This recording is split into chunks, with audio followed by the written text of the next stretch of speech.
নিটের প্রশ্ন ফাঁস নিয়ে প্রতিবাদে উত্তাল গোটা দেশ। পড়ুয়ারা আত্মঘাতী হয়েছেন, পথে নেমে প্রতিবাদ করছে ছাত্র সমাজ। অনশনে বসছেন সমাজকর্মী তথা শিক্ষাবিদ সোনাম ওয়াংচুক। অবশেষে সেই নিয়ে মুখ খুললেন প্রধানমন্ত্রী নরেন্দ্র মোদী। প্রশ্ন ফাঁসের পর কেটে গিয়েছে 2 মাসেরও বেশি সময়। অবশেষে প্রধানমন্ত্রী বললেন, নিটের প্রশ্ন এইভাবে ফাঁস হয়ে ঘোর অন্যায় হয়েছে। গত 3রা মে ডাক্তারির সর্বভারতীয় পরীক্ষা হয়। লক্ষ লক্ষ পড়ুয়া পরীক্ষায় বসে, কিন্তু সপ্তাহখানেকের মধ্যেই প্রকাশ্যে আসে প্রশ্ন ফাঁসের খবর। বাধ্য হয়ে পরীক্ষা বাতিল করে এনটিএ। হতাশায় বহু পড়ুয়া আত্মঘাতীও হন। দেশ জুড়ে দাবি ওঠে পদত্যাগ করুন কেন্দ্রীয় শিক্ষামন্ত্রী ধর্মেন্দ্র প্রধান। কিন্তু তিনি নিজের অবস্থানে অনড়। ধর্মেন্দ্রর ইস্তফার দাবি করে 24 দিন ধরে অনশন করছেন লাদাখের শিক্ষাবিদ সোনাম। সোমবার সংসদ অভিযানে সামিল হয়েছেন ককরোচ জনতা পার্টির লক্ষাধিক সদস্য।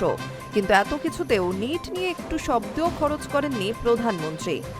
অবশেষে নিট কাণ্ডের নিন্দা শোনা গেল প্রধানমন্ত্রীর কণ্ঠে। মঙ্গলবার এনডিএর সংসদীয় বৈঠক ছিল। সেখানেই মোদী জানালেন, প্রশ্ন ফাঁসটা ঘোর পাপ হয়েছে।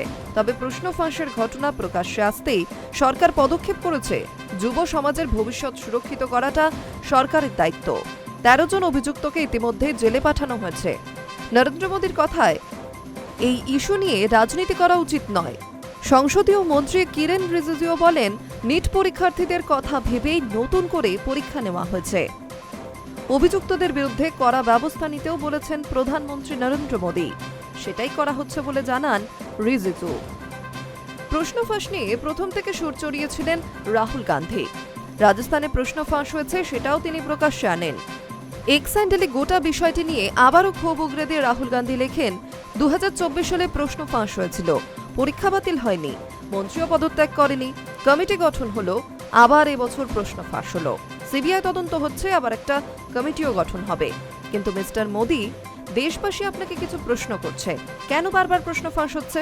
প্রশ্নপত্র নিয়ে আপনি কেন সবসময় চুপ করে থাকেন? বারবার ব্যর্থ হওয়া সত্ত্বেও কেন আপনি শিক্ষামন্ত্রীকে বরখাস্ত করছেন না?